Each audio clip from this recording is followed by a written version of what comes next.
Quand vous pensez au yoga, vous pensez probablement à ça. Des gens sur des tapis qui font des postures plus ou moins compliquées. Une sorte de gym douce, relaxante, qui vous fait du bien. C'est ce que notre culture occidentale en a retenu. Et pourtant, le yoga vient d'une tradition ancestrale beaucoup plus grande et beaucoup plus large que seulement d'une gym douce. Mais dire que le yoga n'est que des postures, c'est comme dire que votre smartphone n'est qu'un écran. Derrière cette surface se cache un système d'exploitation complet, comme dans l'exemple que je viens de vous donner pour le smartphone.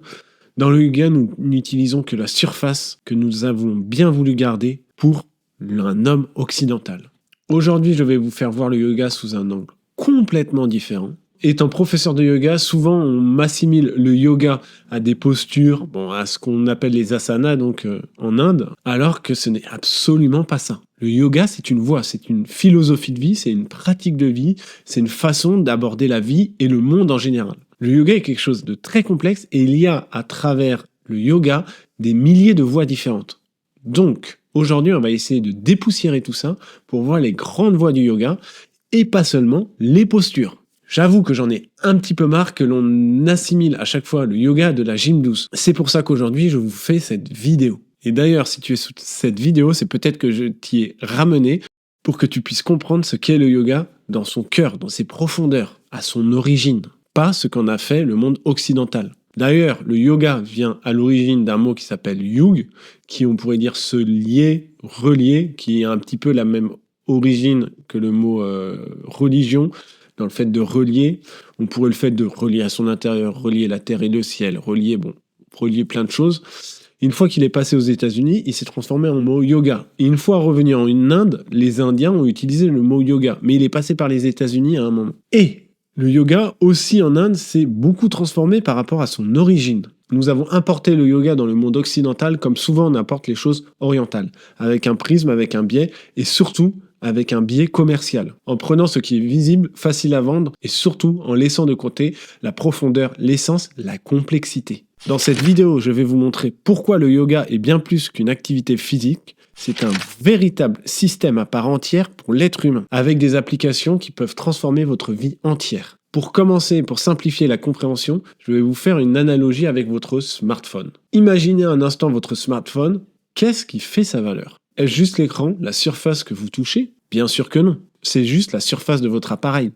Ce qui fait la valeur de votre smartphone, c'est le système d'exploitation qui fait fonctionner l'ensemble, la connexion au réseau qui lui permet de communiquer et les applications qui lui donnent ses fonctionnalités. Si je fais l'analogie, le yoga traditionnel fonctionne quasiment de la même façon. Les postures que l'on appelle asana en sanskrit, la langue en Inde, sont comme l'écran, la partie visible. Le souffle, que l'on appelle pranayama, est comme le réseau, c'est ce qui connecte tout. La méditation et la philosophie sont comme les applications qui donnent tout son sens à la pratique yogique. Et pourtant, j'observe que la plupart des gens ne pratiquent que la partie physique. Je ne suis absolument pas contre, c'est juste que l'on oublie tout ce qu'il y a en dessous. Toute la partie, on va dire, aussi importante, très importante dans le yoga.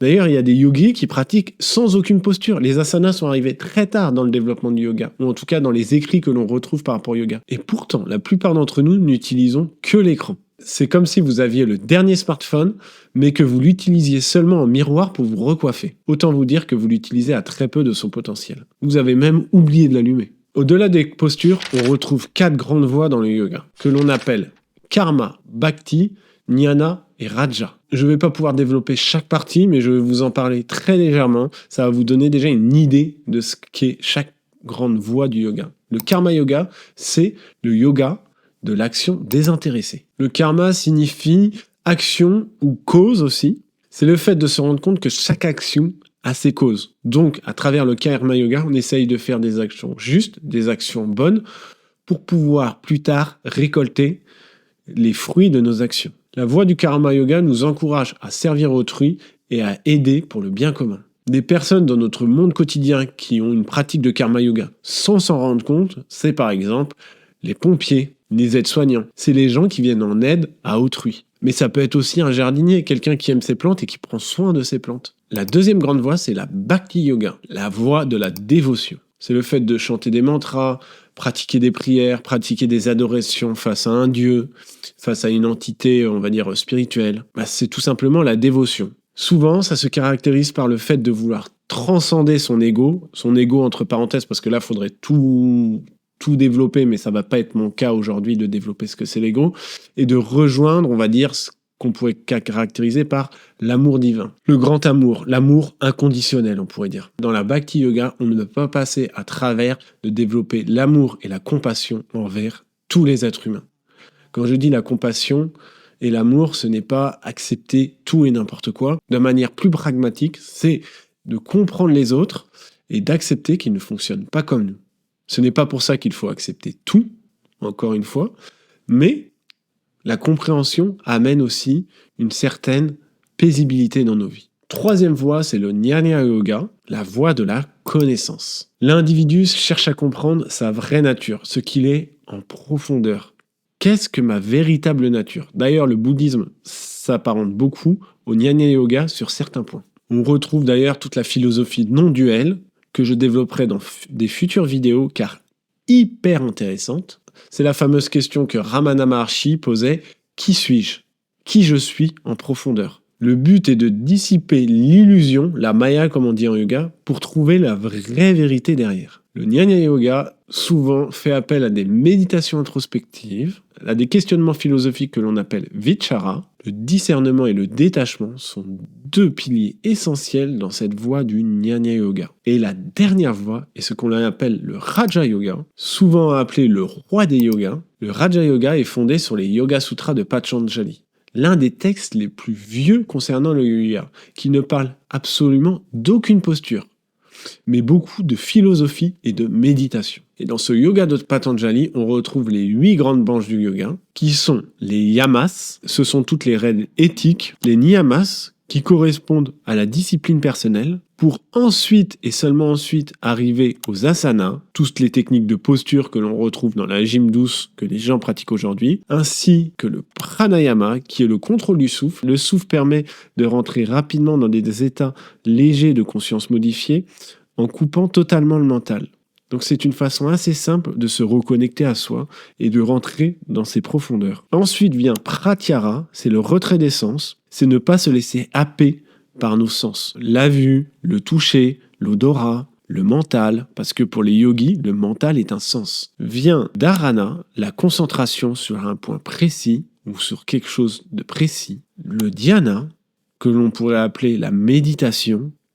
Et pour finir, le samadhi, qui correspond à l'union ou l'état d'absorption, et que certains spécialistes du yoga appellent l'enstase. Le but du Raja Yoga est d'atteindre l'état de samadhi. C'est une approche progressive où l'on va dans des techniques de plus en plus complexes pour atteindre ce qu'appellent les yogis moksha, la libération. Je me doute que ça fait beaucoup d'informations d'un coup, mais ces informations sont nécessaires pour pouvoir avoir un tableau d'ensemble du Raja Yoga. En général, lorsque l'on commence le yoga, nous commençons tous par le Raja Yoga. Puis, petit à petit, nous abordons d'autres voies du yoga pour finalement avoir une sorte de pratique de yoga intégrale, comme disait Sri Aurobindo d'ailleurs, c'est-à-dire que le yoga fait partie de notre vie. On quitte un petit peu la pratique et le tapis pour intégrer le yoga dans notre vie. Mais pour certaines personnes, dont moi, il a été nécessaire de pratiquer le yoga pendant de nombreuses années pour pouvoir enfin le pratiquer dans son quotidien. Ce qui est fascinant, c'est de voir que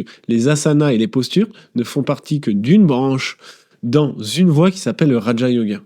Il y a donc des milliers de façons de faire du yoga, et la raison pour laquelle les yogis ont mis en place les asanas, donc les postures, n'est pas du tout pour du mieux-être ou de la santé, c'était pour préparer le corps à l'assise lors de la méditation et aussi purifier un petit peu le corps à travers des étirements, des bandhas, etc. Donc le but était de se préparer à pouvoir rentrer dans la méditation, dans quelque chose de plus profond. Si les postures sont l'écran, le souffle est ce qui connecte tout, donc le réseau. C'est comme la connexion Internet de votre téléphone, sans elle, votre smartphone n'est qu'une boîte en verre. Dans le yoga, le pranayama, littéralement l'extension de l'énergie vitale, est ce qui fait le lien entre le corps et l'esprit. Et ça, les yogis l'ont bien compris il y a des millénaires. La respiration influence directement notre état mental. Et ça a été mesuré au niveau scientifique depuis des décennies. N'hésite pas à aller voir cette vidéo si tu veux en savoir plus sur cela. En contrôlant volontairement notre souffle, nous contrôlons et nous modulons notre système nerveux. La respiration est le seul processus autonome sur lequel nous avons la possibilité d'agir. C'est-à-dire que nous respirons tous de manière inconsciente, mais nous pouvons agir dessus. Par contre, notre cœur et notre digestion se font de manière aussi autonome, automatique, mais nous ne pouvons pas agir dessus. C'est donc le seul processus automatique sur lequel nous pouvons agir. C'est notre porte d'entrée vers des processus normalement inconscients. Si tu veux découvrir une pratique de respiration qui te permet de te calmer en 5 minutes, n'hésite pas à aller voir cette vidéo. C'est comme si vous aviez sur votre smartphone un bouton qui permet de faire un nettoyage et d'optimiser ses fonctions. Les applications cachées, méditation et philosophie. Enfin, la méditation et la philosophie sont comme les applications qui permettent de donner tout son sens et son potentiel à votre smartphone. La méditation et la philosophie permettent de voir le monde sous un autre angle de vue, de voir les choses d'une manière différente, d'agrandir le spectre de notre vision de la vie. Et donc de commencer à se former un tableau d'ensemble de ce qui nous constitue et de ce que le monde est. Ce qui nous permet, à coup sûr et d'expérience, d'être un petit peu plus pacifié dans notre quotidien, mais surtout de commencer à cultiver son bonheur. Et d'accepter les moments difficiles et les moments de malheur. Mais alors pourquoi il est important de voir le yoga comme un système complet plutôt que juste des postures ? Parce que nous nous privons de ses bienfaits à la fois les plus profonds et de son essence. Nous avons totalement galvaudé le yoga et la voie du yoga. Ces dernières années, beaucoup de scientifiques ont validé beaucoup de pratiques yogiques, telles que la respiration carrée, qui est maintenant pratiquée par les militaires de la Navy aux États-Unis. La pratique de certaines techniques de yoga permet de réduire le stress et l'anxiété. Elle améliore aussi notre capacité d'attention et de clarté mentale. Elle nous permet d'avoir une meilleure relation à nous-mêmes et aux autres. Autant vous dire que cette sagesse antique et millénaire nous a déjà ouvert la voie sur beaucoup de sujets, qu'il faut bien sûr adapter à notre quotidien et à notre monde moderne, mais les pratiques ne sont pas négligeables. Toujours en gardant la même analogie, imaginez que vous vous rendez compte que votre smartphone peut faire 10 fois plus de choses. Il serait dommage de passer à côté de toutes ces opportunités. Alors la prochaine fois que vous pratiquez le yoga et que vous êtes sur votre tapis, rappelez-vous que vous n'êtes pas juste en train d'étirer votre corps, qu'il faut à la fois utiliser sa concentration et son souffle. Vous êtes en train d'utiliser une technologie millénaire conçue pour harmoniser et améliorer tous les aspects de votre vie. Dites-moi en commentaire quelle partie du yoga vous intrigue le plus. Je vous développerai tout ça dans des futures vidéos avec grand plaisir. Si le Jnana Yoga t'intéresse, n'hésite pas à aller voir cette vidéo sur l'introspection, ou si la partie méditative t'intéresse plus, n'hésite pas à aller voir cette vidéo. N'hésite pas à t'abonner et je te dis à la prochaine. Allez, ciao!